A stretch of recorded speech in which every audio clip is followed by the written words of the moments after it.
السلام عليكم ورحمة الله. أعوذ بالله من الشيطان الرجيم. بسم الله الرحمن الرحيم.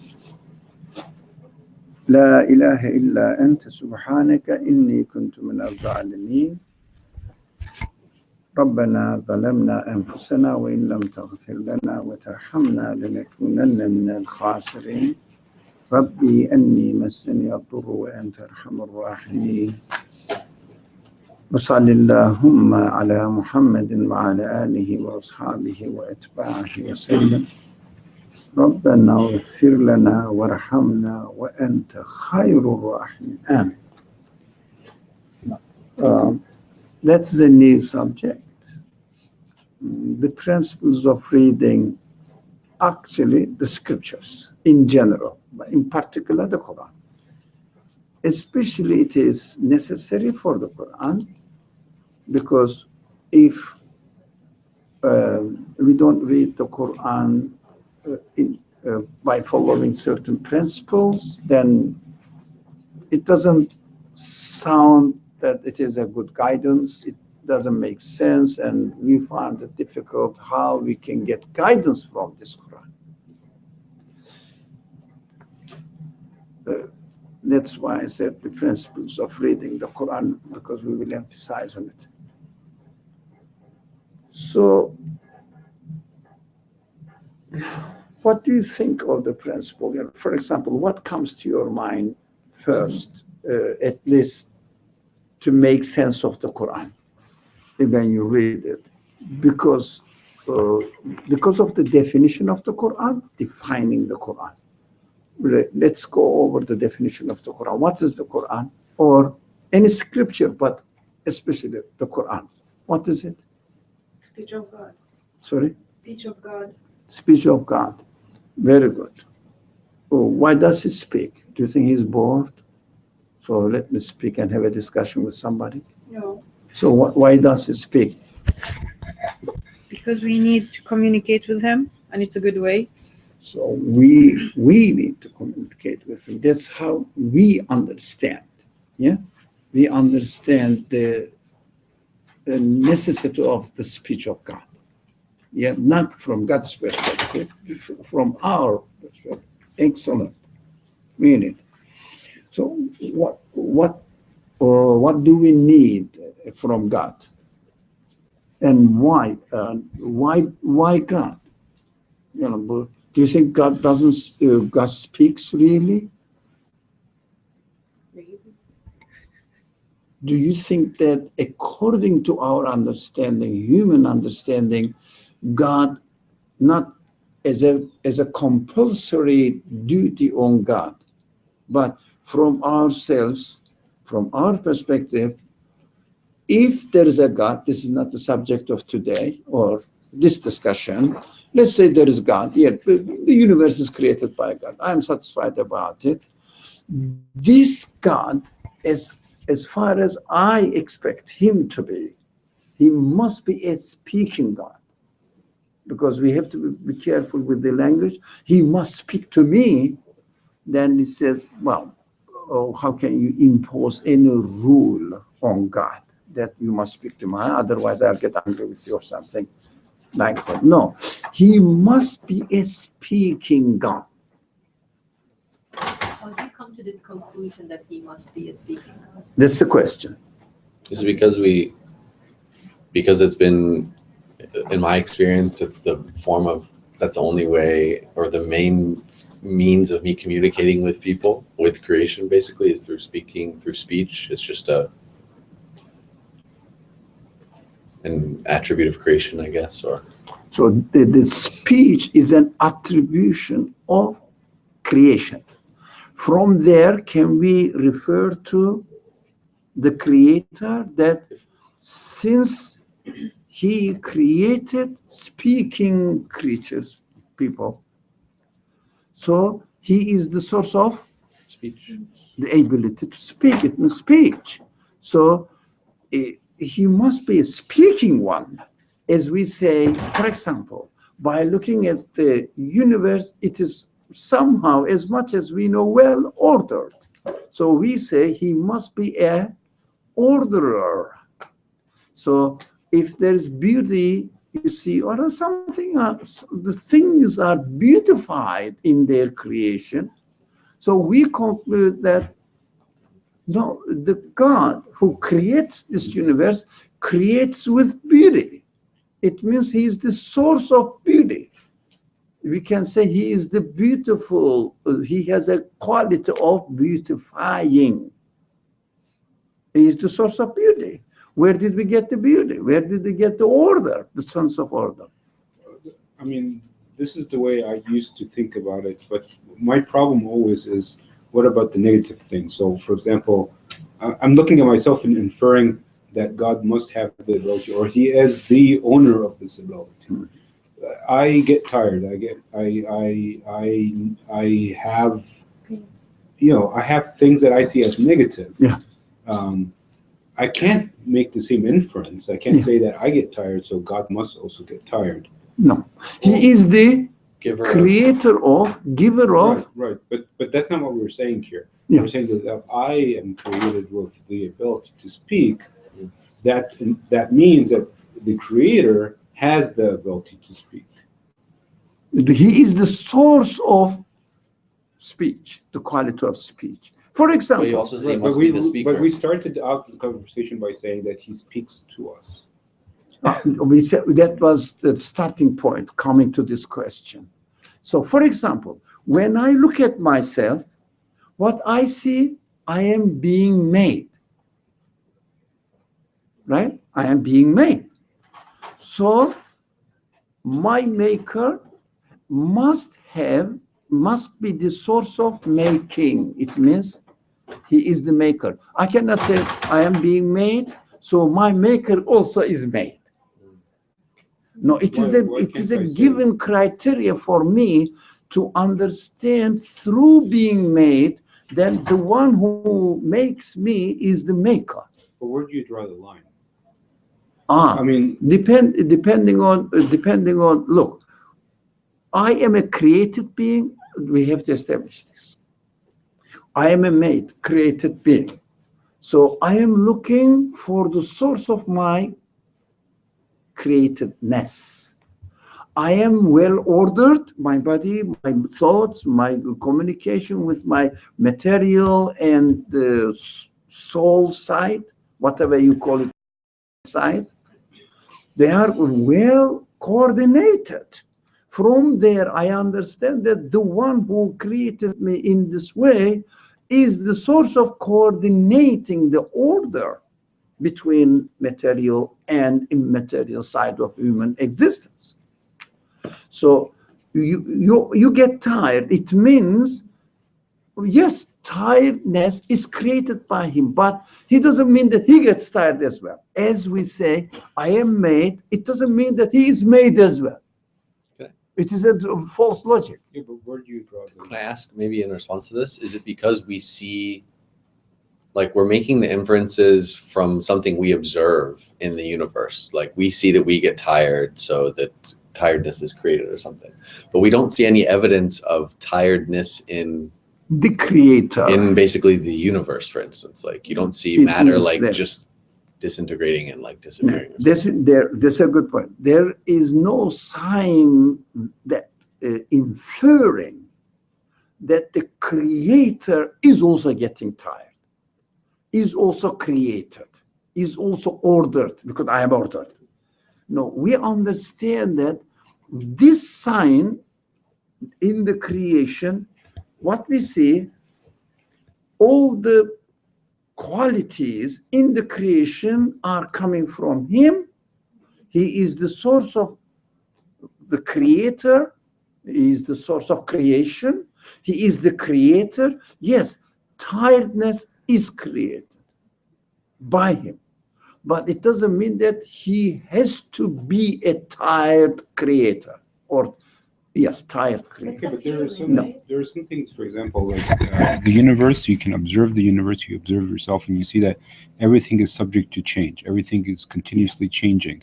Why can you not also make that reference and that inference, and that if everything in this universe continuously changes, then the creator also continuously changes. Why can't you say that?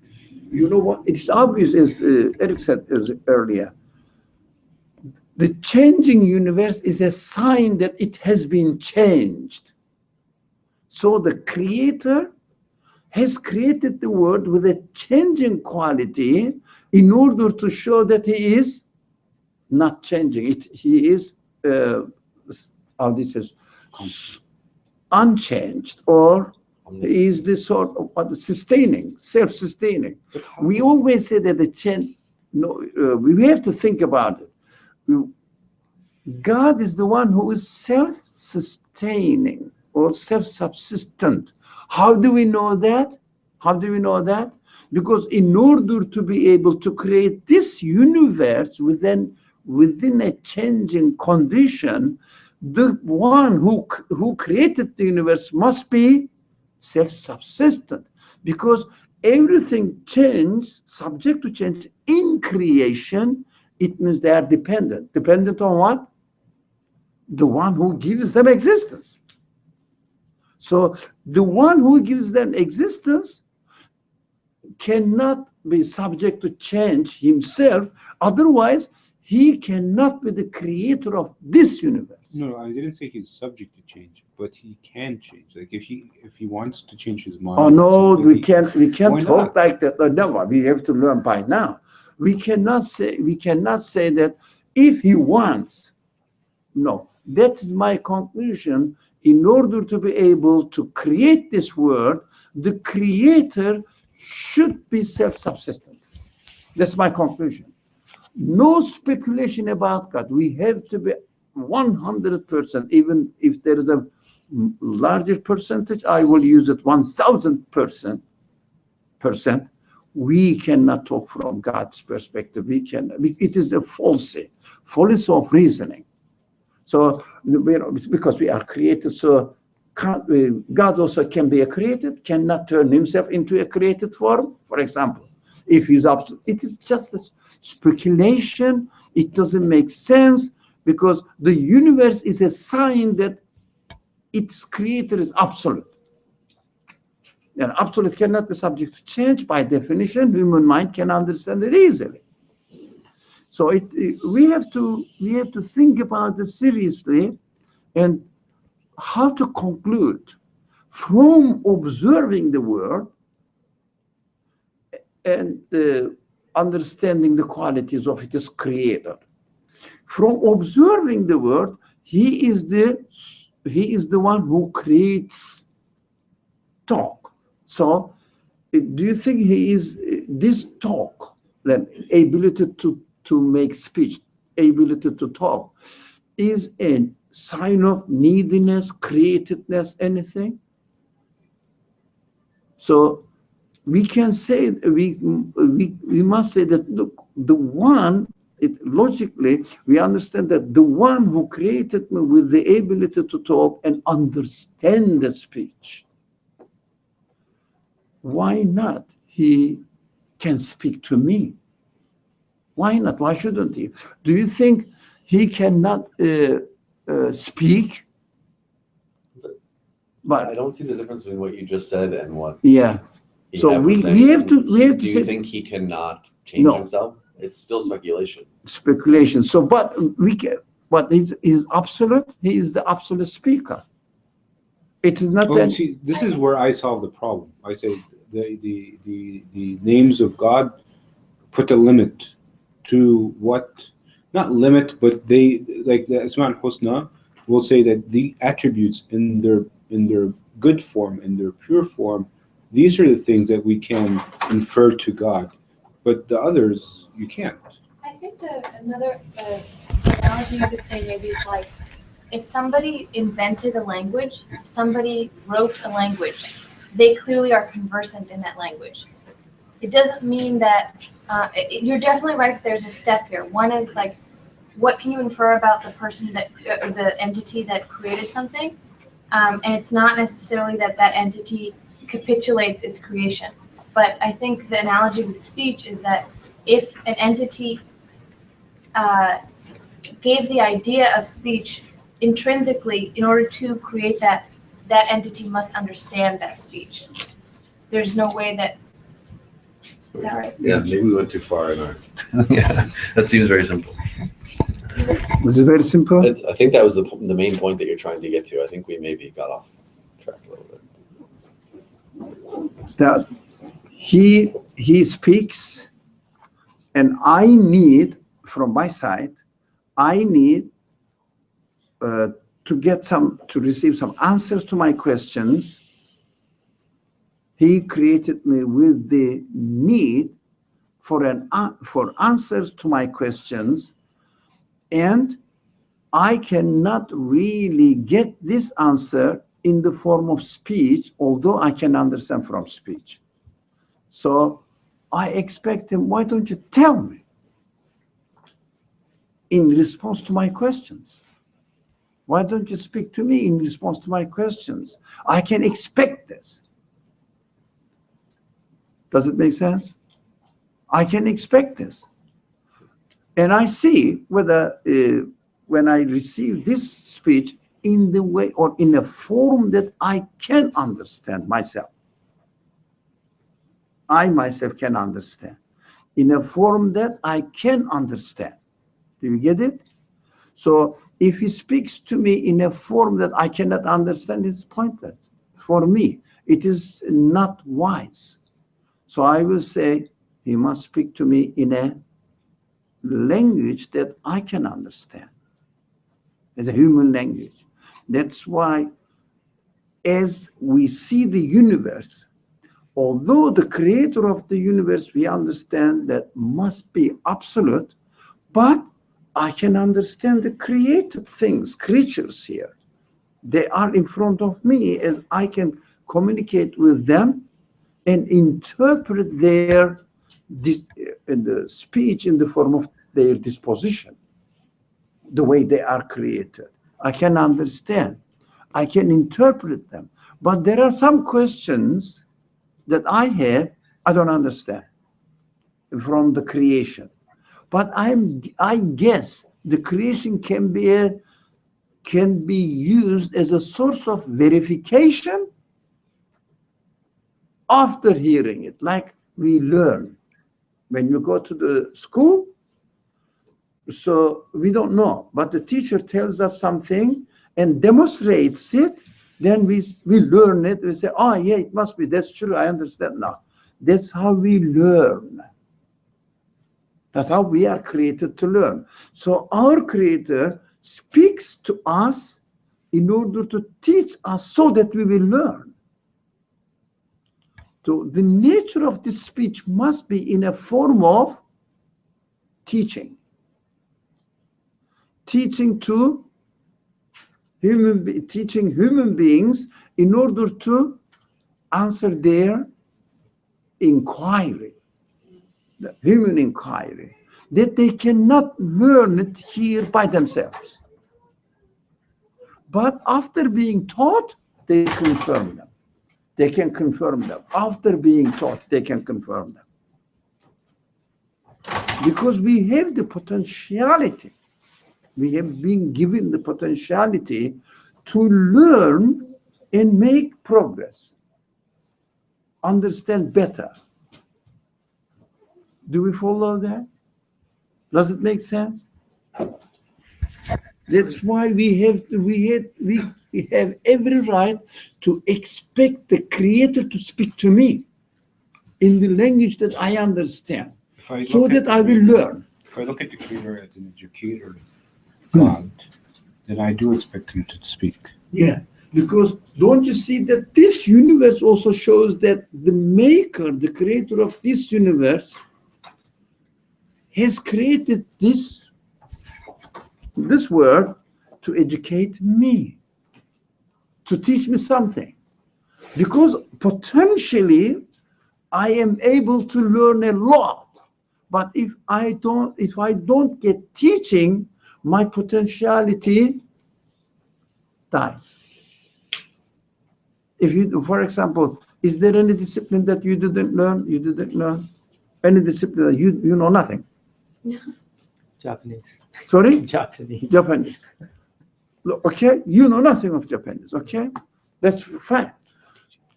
Can you say that you cannot learn Japanese? No. Potentiality is I have there. the potential. If you don't use it, you die, and your potentiality also dies without making any progress. So human beings have many questions. It may be okay. I would say it's okay not to know how to communicate in Japanese. But how about your human questions? Very existential human questions.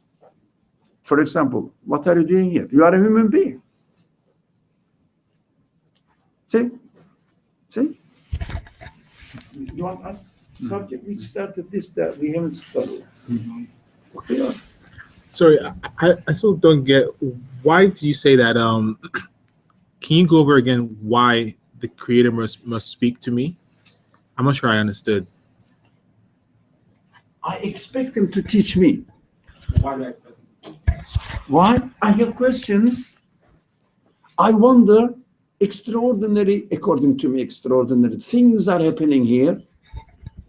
I don't know how they happen, why they happen, and I have the intelligence to make sense of what is happening here, but I cannot come up with a conclusion. Let's assume that there is no revelation.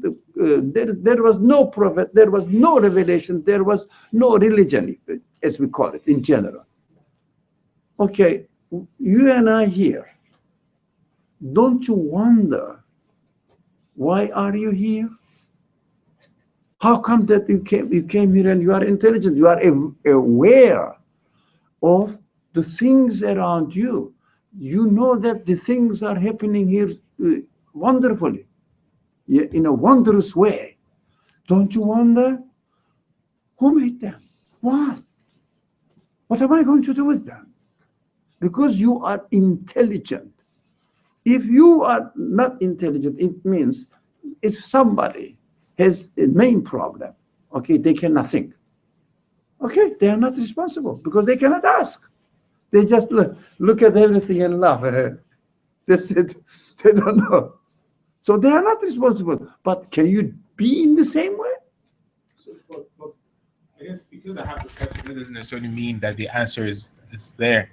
So why don't you think that if you are given the ability to ask the questions, there should be no answer to it? Why do you think the point in the existence of being able to ask the questions? This quality, where did it come from and why? The existence, do you think the existence is meaningless? One thing is that because I have the question, yes, but that me having a question doesn't necessitate that the answer exists. The ability given to you to search for the answer is given to you on purpose. For example, the ability to speak Japanese is given to you for a purpose. If you need it, you can communicate in another language. That's what do you suffer from the lack of knowing Japanese language? Okay, but what if Now, let's complete this and then say, do you suffer because you don't know Japanese? No. So you are not desperately in need of it. But ask intelligent questions. I'll come to you, of course. Ask intelligent questions that, why are you here? What is the meaning of your existence? So that's a question. It really concerns you. For example, for me, it really bothers me a lot. Right? So the one who gave me this ability to have this question, there must be a wisdom in it. You see that there is no unwise creation in the world. As you investigate it, you find the wisdom in it. So how about the wisdom in being conscious of the existence and being able to ask the question why they are there? Why am I here? But we have to go there first, and if you don't mind,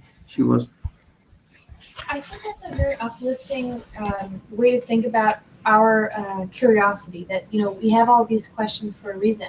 But some of the questions we have are dumb. Like, what if I say, why can't I be immortal? It doesn't mean that intrinsically, because the Creator has given me a desire to be immortal, that's a right, or a desire that should be granted to me.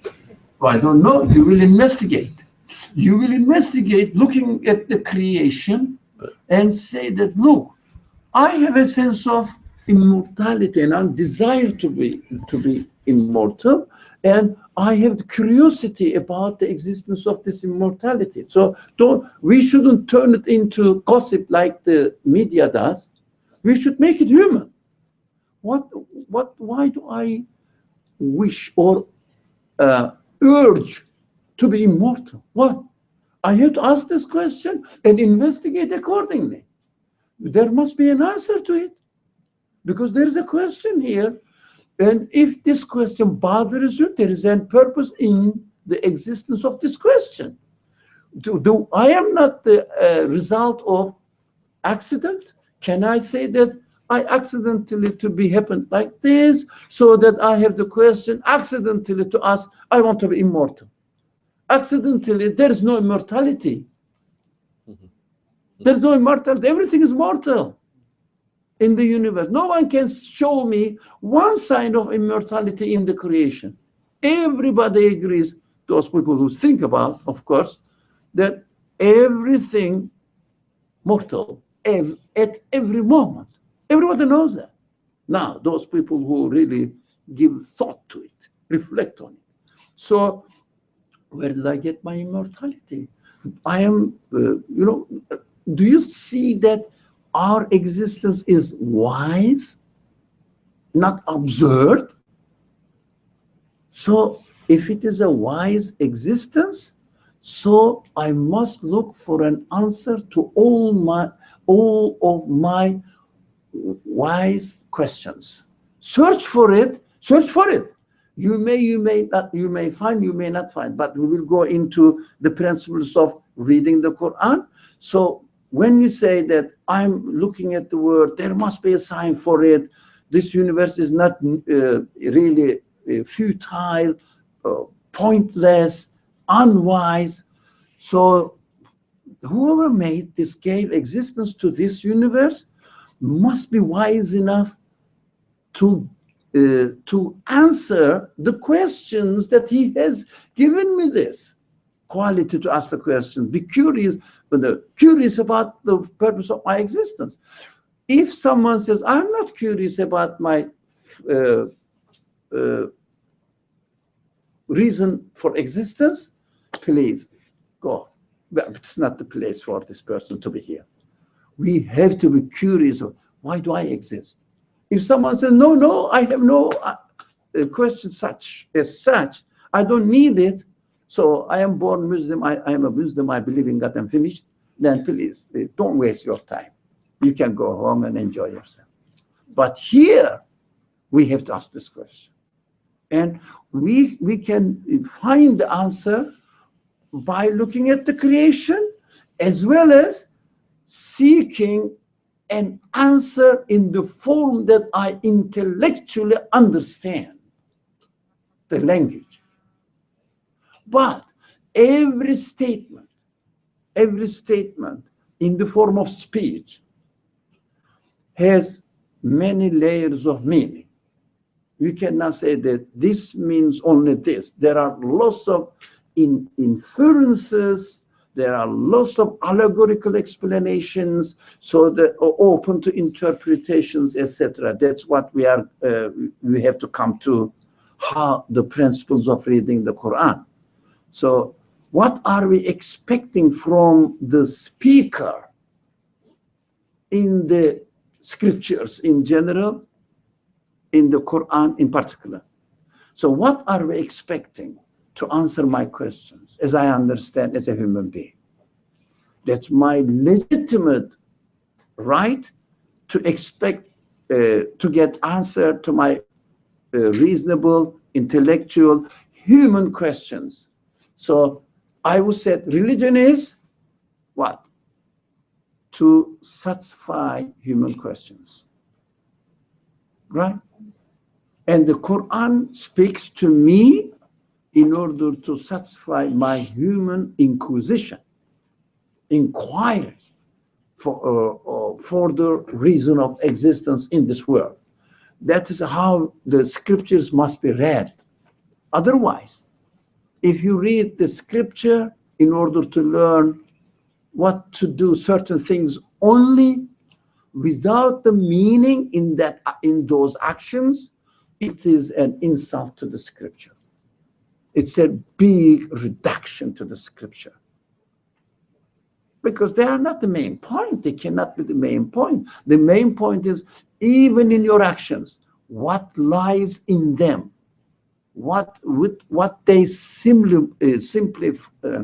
symbolize, what they symbolize in your physical actions.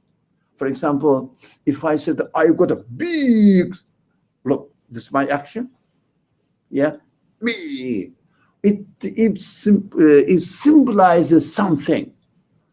My actions, even the words have many, many meanings, that the layers of meanings. We know that.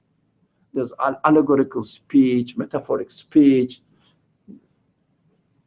or it's telling stories. They have many meanings. So we have to find out the principles in reading the speech of God. In order to understand this, we have to define what's expected from the speech of God. What is the reason for me that I will search for the speech of God? So some question? Yeah. I just wanted to comment on like the fact that I have questions. And we were saying that just the fact that I have questions mean that there is an answer out there, and that the creator, my creator, and the creator of my need to get those questions answered will supply those answers. If he doesn't, this is my mentality of how, if the creator creates me with the need to get answers to my questions but does not supply them, then I would say that that is a mean God. And I do not see evidence of the creator of this world being mean. In the universe, how generous he is? He's not right, or he created in vain. Like, what would be the use if he created me with these questions, but I can never reach an answer? But there is no sign of the creator creating in vain. So that's excellent summary. Thank you. That's be sometimes helpful like this. So it's an excellent summary and recap of what all what we have been saying. Now, this education is necessary, but education has levels from preschool up to postdoctorate or whatever, professorship, whatever. Yeah, we have to understand that at my level, I have to search in order to, if you like, pass my class from, for example, 2nd grade to 3rd grade. What grade are you? 3rd. So we will be 4th next year. Yeah? If you don't do your assignments, your homework, can you go to the 4th grade? Yeah. You see, it is a good example for us. If we don't do our assignment at our level right now, we cannot upgrade. We cannot develop our humanity. We have to search for the answer in the text, step by step, step by step. So what kind of principles we have to follow while we are searching for the answers to our questions provided by my creator? I understand that he must, otherwise the creation and my creation is a curious, conscious human being. Of course, curiosity for what? Yeah, oh, where did you get this jacket? Yeah, from me. How much did you buy for it? Yeah, how much did you pay for it? So where did you buy it from? What a nice color. Oh, this kind of things. What brand is it? Does it have a brand name on it? So, so the curiosity, what we do, we use it in most of the time irrelevant things, most of the time. Yeah, I see that like this. There's a categorical speech, although categorical speech, I don't like it and they are wrong, but in this sense, I will say it in order to attract your attention. Human curiosity exploited and completely wasted through media, and it is fully satisfied in the revelation. 0, 100. We have to be very careful. Human curiosity, what happened to it in Egypt, in Israel, or in, I don't know, Afghanistan? So what happened? Really? They killed 2 people? Who are they? Muslims, definitely. Fly. Yeah, their names Muhammad. If it was John, for example, from France, John from France. If it is Muhammad from Iraq, it's Muslim. But brainwashing, do you understand? Stereotyping, brainwashing, but it's not your curiosity. What happened to people in Iraq? What are you going to do? What happened to you? What will happen to you? What will happen to the person next to you? He will die as well. You will die too. Yeah? This question is never asked in media. So the Quran asks only, it doesn't say what happened to these 2 people in Iraq or somewhere, whatever, or I don't know, Russia, you can say anywhere. So he asks, what will happen to you? The Quran, the speech of God asks, what will happen to you? That's your existential question. That's what we have to concentrate on.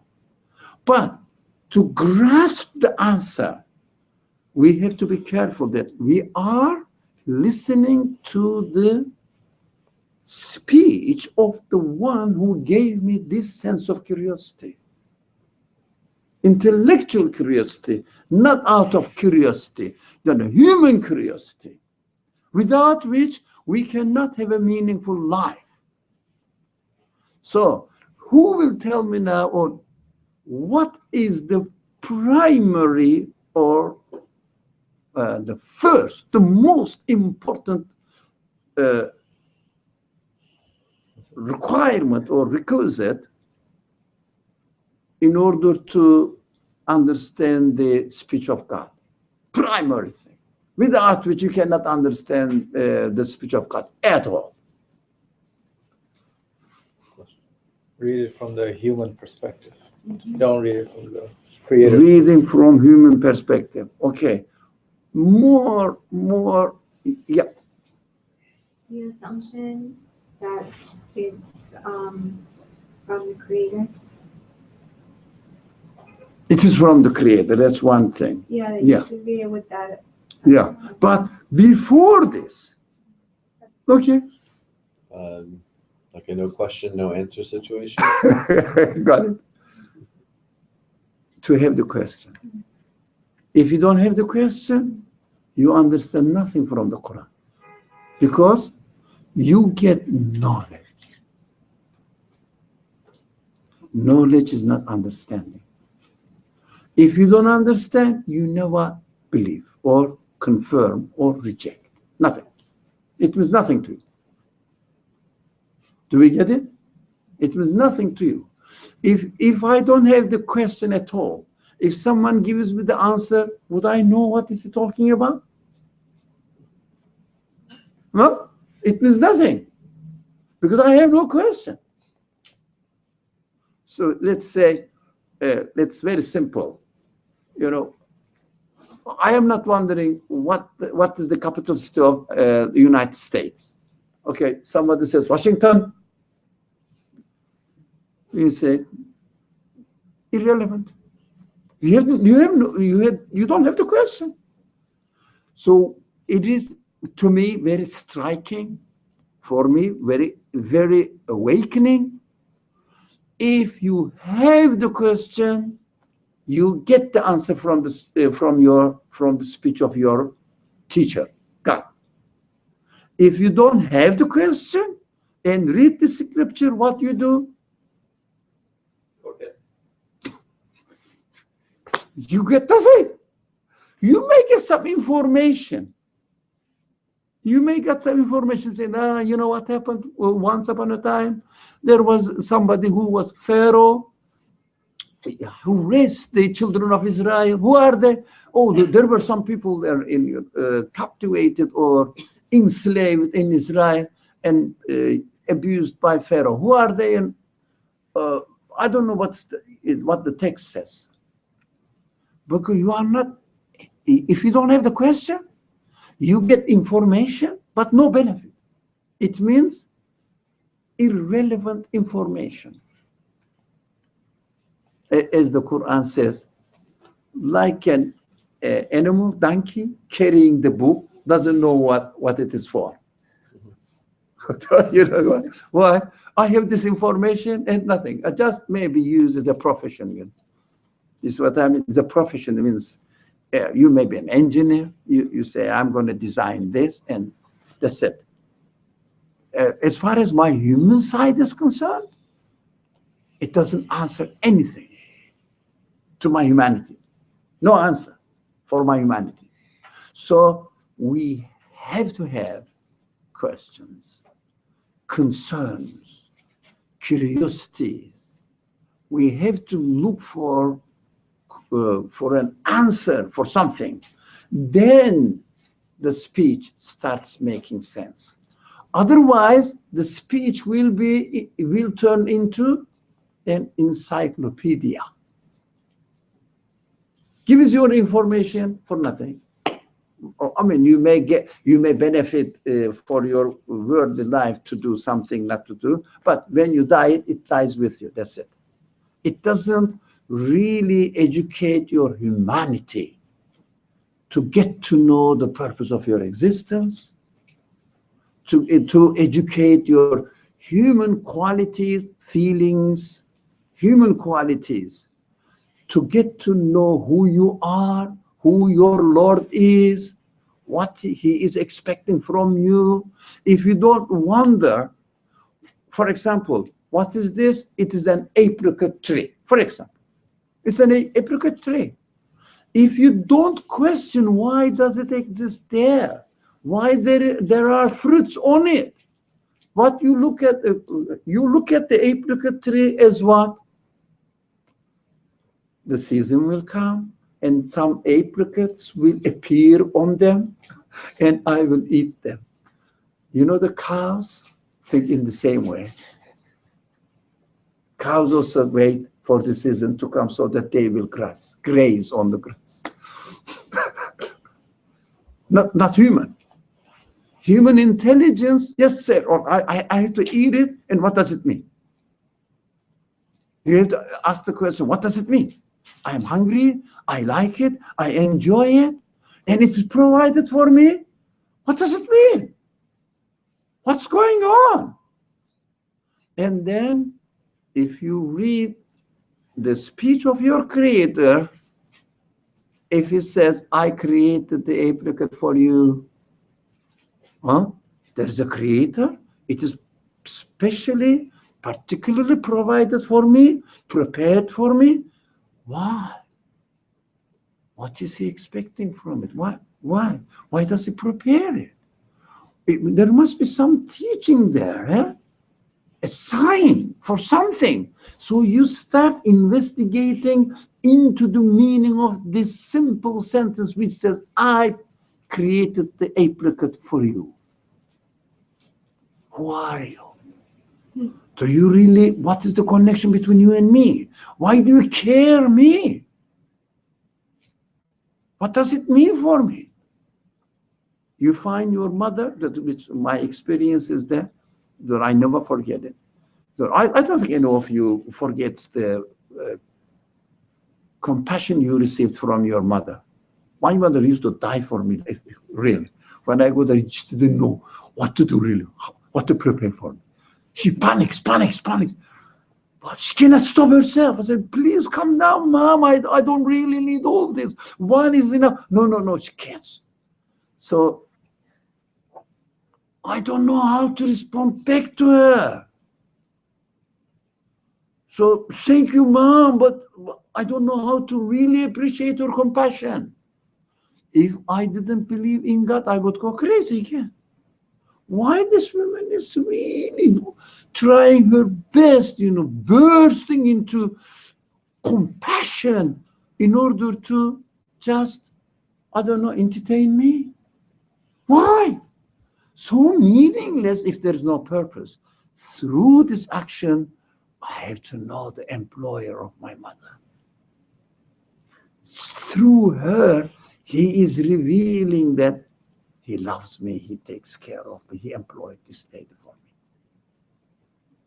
So he is the most caring one, my creator. Can you imagine if someone is really fully satisfied that my creator is the most caring one for me? For me, you are under the protection of or insurance of your creator. Can you imagine the relaxation? Can you imagine the peace? Yeah. Can you imagine the security in your existence? This comes from a very simple sentence. I created the apricot for you. This isn't it. I created the mother for you. This isn't it. Very simple. How are we going to really extract this meaning from the text that we read or from this speech that we read? How are we going to extract it? By defining who is speaking and by defining who is the reader. It means who are you? What you need, what he is providing for you. Do you get it? That is the most essential part of reading the text. Otherwise, Ramadan is coming, okay? We will compete to read the Quran from the beginning to the end with no question, no answer. What are we going to do with this? All right? So, shall we start the very practical principles that we most of the time refer to in our discussions? Here they are, but I don't know whether you will be able to read it. Is it too small? Yeah. All right. Let's come in. But if you want to pray or join, come in. There's a place there. Thank you. Yeah. It's a prayer room. Yeah, there are two types of prayer. One, moving some things, and one using one's intelligence. Okay. Okay. Number one. Or you might let me try something, but I don't want to spoil it. Let me get this one down if I can. Okay, I have to sort it down. Okay. So this one down. Go down, man. Or come up this.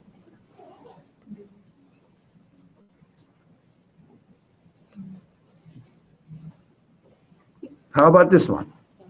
How is it? One by one. One by one. Let me see if I can do it. I tried to prepare it. How about now? It is the imitation of Torah language. But thou shalt never historicize the revelation. And then small explanation, it is always here and now and never then and there. One principle, yeah. Just a quick question. What is the top? What does the heading mean? And That is the principle, Ya God. Okay, and where is this coming from? Well, a person prepared this. Okay. I copied it from him, Mehmed Ali. So it is a kind of presentation, It's usul Yahud. Usul? Principles. Asal usul, the principles. Yahu or No? Who? Who? Oh, God. Allah. Please, God, teach us principles. It means. So, okay, we are learning this. One is, we have to be very careful, especially reading Torah and the Quran. Never turned it into an historical text. Although it will narrate the historical text, but the point is not to teach history. What happened to certain people, what happened to certain people whom known as prophets. Doesn't matter. Right? We have to bring it here and now. Pharaoh, here and now.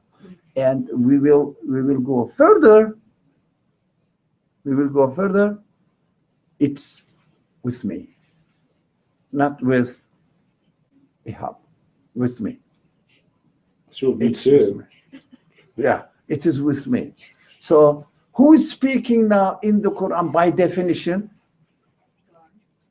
Yeah? Sorry? Somebody said? God. God. Who's God? Your creator. The creator of your curiosity. Creator of your intelligence, which asks questions. Right? Must be speaking to you then. Even mention something historically happened that is just the way of it, figure of speech. Giving a reference to something, okay, but it must be something to do with you, right? Number one, okay? Shall we go to number two? Come on, okay. Oh, it's too much. Let me manually control it. I don't know how to do that. Number two, I think it was all right before. We can read it. like that. How is it now? That's good. So, if you want to not to really say, try to go to the further, but this is the second one. Read it, somebody. Thou shalt always read the revelation as if you were the primary addressee. That was the second. Yeah. Ask, tell people that they can go and pray there. Yeah, cool. Would you like to charge your laptop? Where is it? Where is the large charger? Do you have it? No. Do we have? He's 30 minutes. Does anybody have It's all right. Maybe it was not charger? You can turn the brightness down. Maybe. But does it affect there? No. Does it? Okay. But I don't see it too dim. Sorry. A little bit. Let me see. No. Yeah. It's okay. One step is equal. I can take it to you. Okay. So you shall always read the revelation as if you were the primary addressee.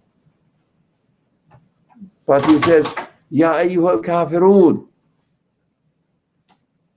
or people who are deniers. Can you say that I am the primary addressee? Yeah. I have one side inclined to deny. There's an answer there. To educate my side. Right? Take it for yourself. Make it personal. So your creator is speaking to you. So he must address you to educate you. Did you know that? You definitely the answer you will say, yeah. God doesn't gossip about other people. God doesn't finger point to people. Did you know that? God is not a gossiper. So if he while he's speaking to you, if he gives the example of, for example, hypocrites. Do you think he is just saying that, Ihab is the well-known name. So, Ihab, what I am going to do with the hypocrites, but nothing to do with you.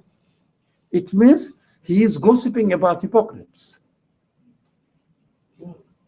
No, I mean, it's like, I think most people see it as a threat to basically not be a hypocrite. So it's not purely gossip. It's like a way for you to a reason for you to stay away from it. That's it. That's the point. So God doesn't gossip. So take it to yourself. How do you know God doesn't gossip? We can't know. No, do you think the creator of this? No. But we established that in creator of this universe does something wasteful. Have you seen any sign of waste in creation? So it is my weak point that I have to repair. Yeah. So remember, I am created. It is a sign that he is the creator, not created. So my weak point is to gossip. So it is a sign that my teacher God is teaching me that I shouldn't gossip. So avoid from gossiping and be serious with your humanity, human senses. So I cannot say that the creator of this universe is wasting, just speaking trash, irrelevant things. What's happening? Okay, I have to. I need to turn off some things. Sorry? You probably should reserve the battery a little bit more. How can You you? can turn the Wi-Fi off. Sorry? He'll do some stuff. It just wants to appear on the camera. I turned it off so he's not on the camera. What did you turn off? So Wi-Fi and Bluetooth. Yeah, and I see we don't close, need it. maybe close PowerPoint if he's not using it, and Chrome. PowerPoint as well. Okay. All right. Thank you. So it is always about you and never about them and others. It's a good principle, isn't it, in order to read the Quran, isn't it? Yeah. Shall we go to the third? Because we have to stop at 8:30. So, inshallah, during the summer break time, we have to stop at 8:30. So, in order to stop at 8:30, we'd better start at 7, huh? Inshallah. Okay? So we'll pray after we finish? Yeah. If we have time, we will have time. If we stop at 8:30, inshallah, quickly we can pray.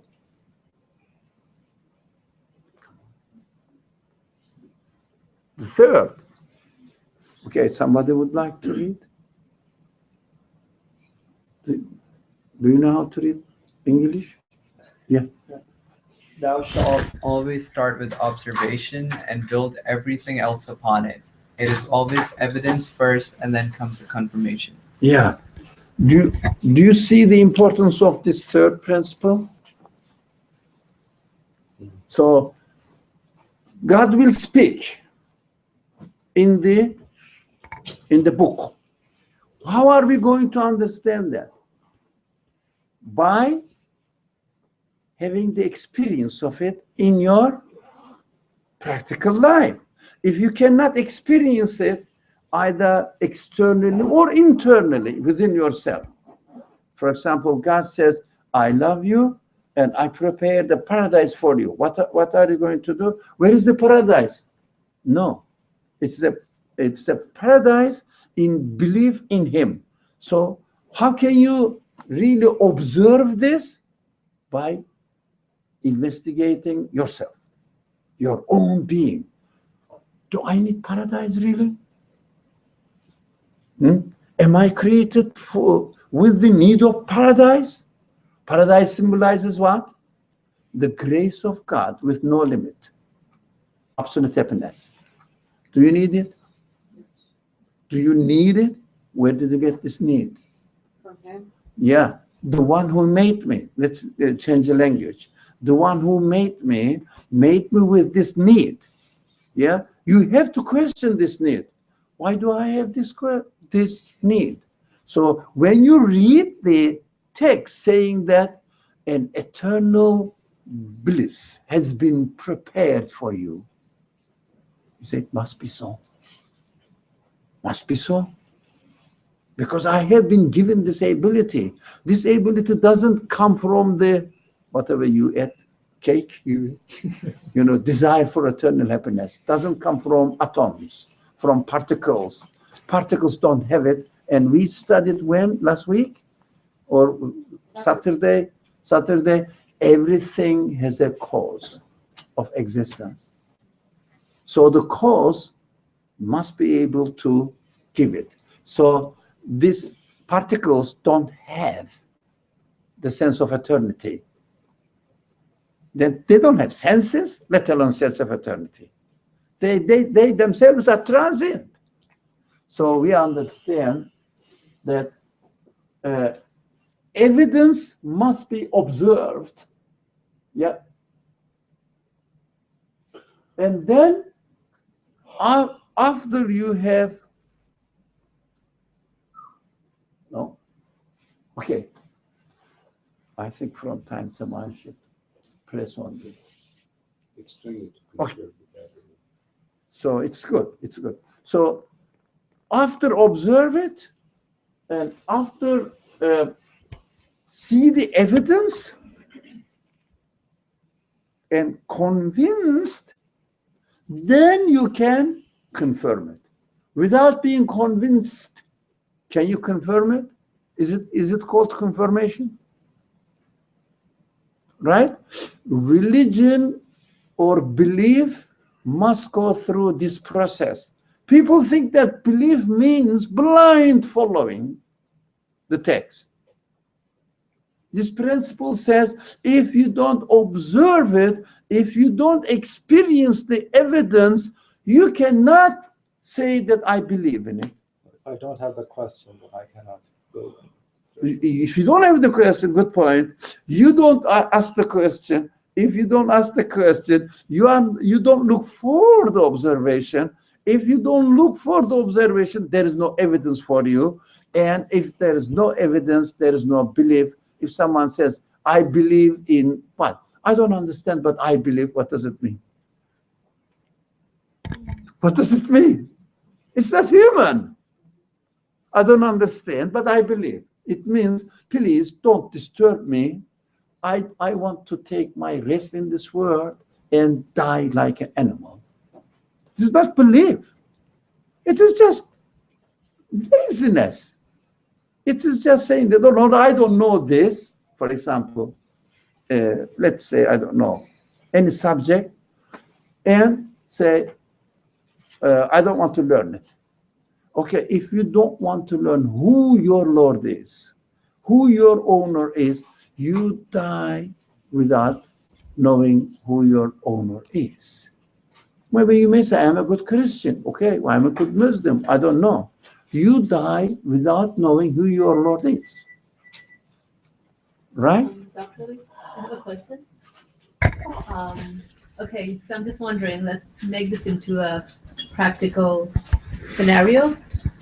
Let's say right now I'm in a state at this moment, like I'm looking for eternal happiness. So I have questions. You know, where can I find eternal happiness? I have the scripture available. I open it and I don't know, I bump into a text which does not which does not talk anything about eternal happiness. So it's not giving me the answers to my questions. So I guess my question is, how do I approach, or if I have the questions, what's the a structured way to get the answers from the scripture? First thing is, in order to read the text, you have to go and enroll with the press school. I'm sorry, in order to... Yeah, to learn how to read the scripture, you have to start your education from preschool. Which is? Yeah, start from the scratch. Okay. So if you have never tried to understand, never try to learn how to read the scripture, and never learned the principles of reading, and never got education about it, you will read the Quran, you will memorize the Quran, you will understand nothing. Okay. So in order to have a structured understanding of the Quran, you have to have the education in how to read the Quran. What is the nature of the Quran? What is the nature of your own humanity? These are the neglected aspect of religion. Mostly what is taught, how to read the Arabic letters and tajweed, and the pronunciation of the words or letters, and memorize it, but not much how to read the Quran and really intellectually benefit from it as a human being with your not only rationality. We have rationality, yes. We have emotional side, yes. We have to look for all, right? So education, what we are doing here, look, we have to educate ourselves how to read the scripture. That is religion, without which you cannot build up your religion. You can build a certain culture, but not religion. Oh, man. That is the, how do you say, disaster I would call, or main problem. Okay. Somebody? Fourth. Thou shalt never extract worldly meanings from the heavenly revelation. Carry on. It is never about being good, but always seeing the Creator as the source of that goodness. As the source of that goodness. What does it mean? Who will explain this fourth principle? Yeah. I don't know. It strikes me as like thinking back to trying to make the vertical jump or the vertical connection to things. So vertical connection? Right. What's that? So connecting like everything to the Creator versus like you can always say like thou shalt I don't know, like love your neighbor or something. That's good and it's very true. But if it's not created to the giver of existence or some, I don't know, divine connection, then it's, you can get lost very easily. And so you are good to your neighbor and proud of your being goodness or a good person. So you boost your egoism. Now it becomes harmful for your humanity. You become more egoistic. How are you going to do that? Aren't you going to help your neighbor in order not to boost yourself? Read this one. Yeah. Always see the Creator as the source of that goodness. You are not the source of your goodness. You are the means. You are the vehicle. You are the vehicle. Your Creator has endowed you with this ability so that through which you manifest your Creator's quality, through which you are given the tool, the steering wheel in our hand. Either this way or this way we can steer the vehicle. It means we have free will. Either turn this goodness as a source of pride for me, or use it as a sign of the quality of my Creator. Has it be both? That God is good and we are good. Do you have the right to attribute the sense of goodness to yourself? Did you create it? No, but I chose to do good. You have only chosen it. You are just using the car. Car doesn't belong to you. But I chose that car. No, no, okay, it's given to you.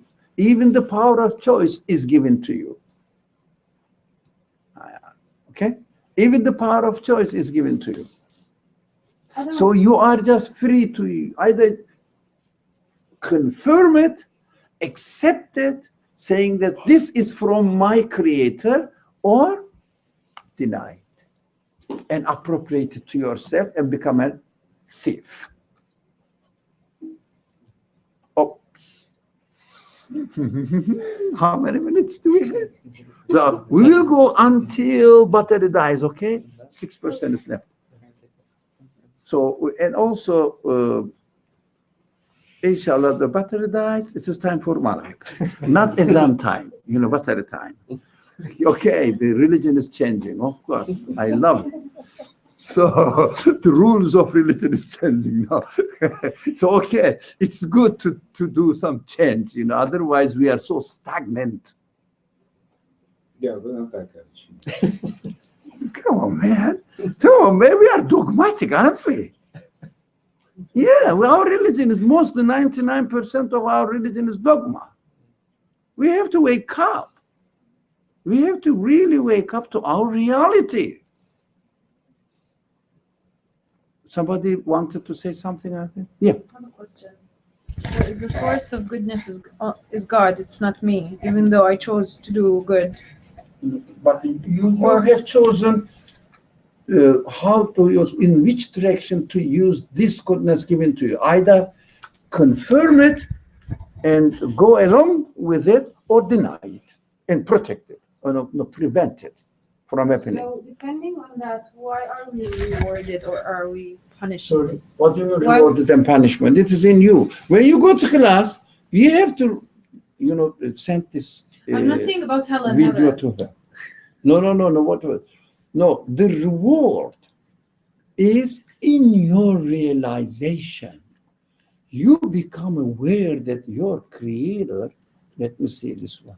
Where is it? Get rid of this. Okay. So, okay. No, it will come back, hopefully, inshallah, because it still is on. Yeah. You don't expect any reward, special reward, and given. You are not going to be given a certificate or a prize for it. You may be, but within your realization, my creator is the one who is loving, helping, who is loving to help. Yeah? So, my creator is the one who loves to help. So I am created by a loving creator. He loves me too. So the reward is within your own realization. So if I have pride, that's a punishment for me? Yeah, because you appropriate it to yourself and dies this understanding with you. You say, I'm good, and good, that means talk on my name, good Ali dies. And my spirit doesn't get satisfaction. I am good, but at the end I will rot.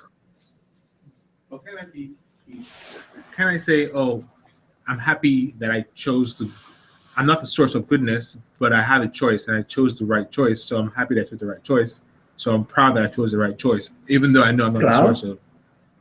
Sorry? What do you mean by proud? Well, you can be pride. You can be pride. You can be happy and like have some pride in the fact that you had two options and you chose the right option. What do you mean by pride? First, if you understand that,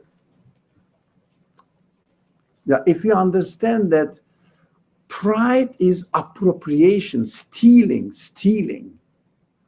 For example, somebody has given you let's say something, okay, let's say food. And this food is subject to be given this friend, the name, what your name? Sorry? Roger. Yeah. Given to Roger, say, please give this one to Roger. Okay? And you say, Roger, Look, this is from me. No. Yeah. I see Roger here. I was told to give this to you. Yeah, it is. And I realized it's not from me, but I feel good still that I didn't eat it, but I gave it to him. Yeah, you can only appreciate that and be thankful that you did not, what's the word?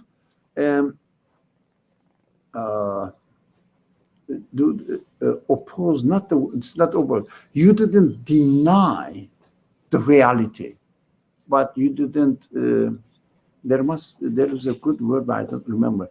You didn't deny the reality. You didn't reject the reality.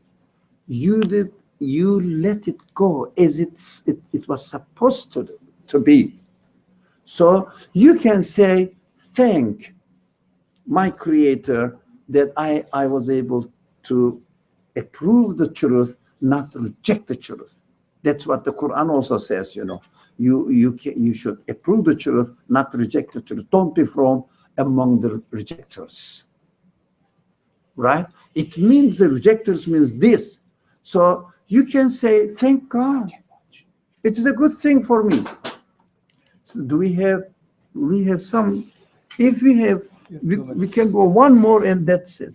I So would just turn your computer off instead of letting it crash. Sorry? No, it's okay. No. Mine doesn't. No, we have only 2%. Just a minute. Okay, 5? Okay, fine. Thou should always see God in everything. There is always a sign to be read in the creation. Yeah, you shall always see God in everything. You see, Talo, your concern now. You have to see God in everything. Why? Everything is created. Everything is made by Him. So why do you think He has created that thing? In order to reveal Himself to you, to me. So I have to use it for the purpose of their creation. In order to get to know who the Creator is.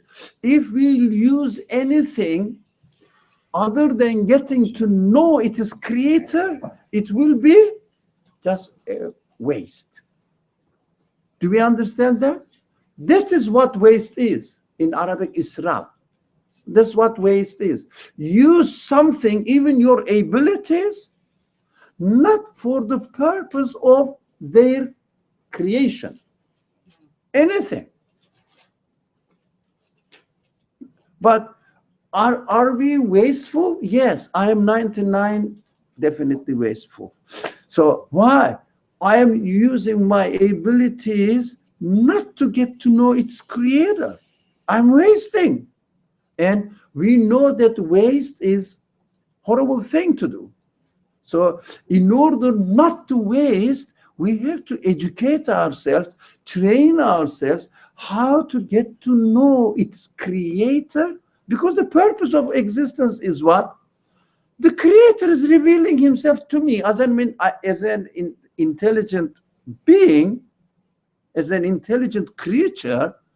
My intelligence tells me that you have to reason about it, you have to think about it, why it is created there. When I think about it, I understand that Creator is teaching me who He is, and He is my Creator. Get to know. What are you looking for?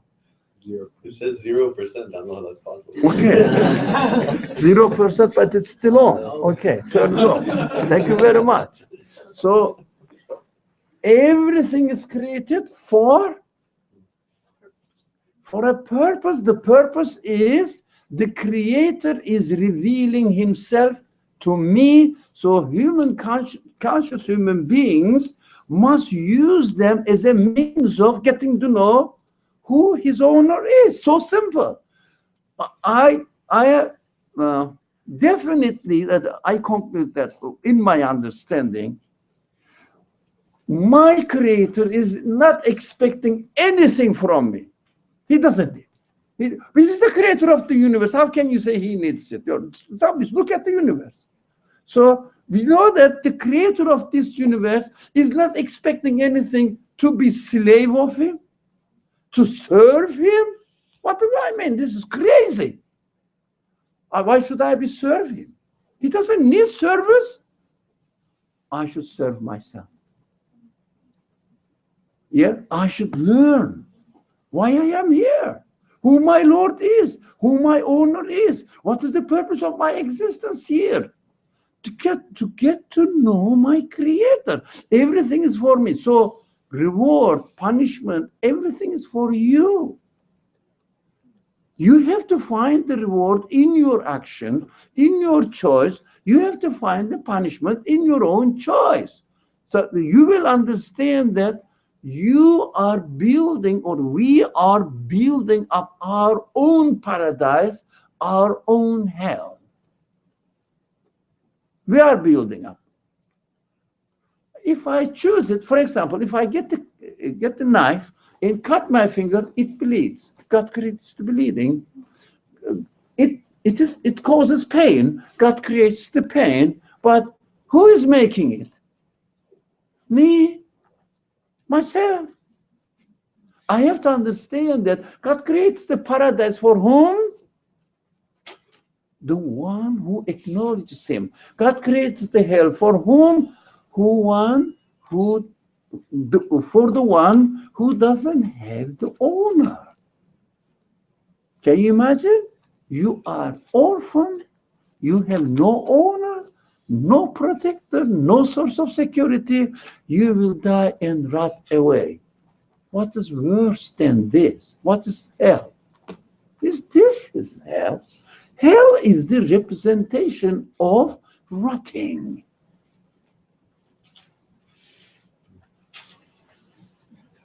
So do you think that people know which side they're on? People? No. Basically during this life. Potentially, we are able to learn how I can educate myself. For example, do you want to become, what is your profession, by the way? Do you have a profession? I have no profession. So. Me neither. Yeah. So, okay. So you don't want to be, you want to be, here is a profession, dentist. Do you want to be a dentist? Yeah. Do you know what to do? Educate yourself in dentistry. Educate yourself in dentistry. So what is the education? It is strange. What is the way of educating yourself in this world? Look for your questions. Be serious with your questions. Take the questions down. Put them down. So principle, what was the principle, Eric, you reminded us today? No question, no answer. Even there is an answer there, you wouldn't notice the answer. You wouldn't notice that it is an answer. So investigate yourself. Please spend at least 5 minutes, if you can. It's very heavy. I know that from my own experience. 5 minutes a day, just concentrating on the value of your existence. What's going on in my life? Just ask this, who am I? What am I doing here? Why? Why do I exist? 5 minutes, it's too much. Believe me, it's too much. Start with 1 minute. Set the clock, your iPhone, and say 60 seconds, 1 minute, I will concentrate on my existence. You will make it another week, 2 minutes, and maybe 1 year later, 5 minutes. It is very heavy. Concentrating on your reality for 5 minutes, it is very heavy. Think about it. It's not easy. But of course, for example, talking about trash, hours pass, especially if it is gossip, what's happening, especially if it is a hot politics. Come on, no one can stop me. What happened? Why? It's not right, it's wrong. No, they don't know. I know. No one knows what's going on in the world, but I know what is the best. Everybody knows. Everybody said, I know. So we talk hours past. Egyptians, when you come together, do you know how time passes? Yeah? You don't realize, do you? That's not true. No, that's not true. Yeah, because you are not Egyptian, that's why. That's why. So time passes. So if you start speaking serious matter, what do? It is time for prayer. Yeah, why? You will run away. Run away. Prayer is the way of running away from concentrating on reality. Even religion may be exploited in order to run away from our reality. Bismillah ar-Rahman ar-Rahim. سبحانك لا علم لنا إلا ما علمتنا إنك أنت العليم الحكيم وآخر دعواهم أن الحمد لله رب العالمين بحرمة السر سورة الفاتحة. So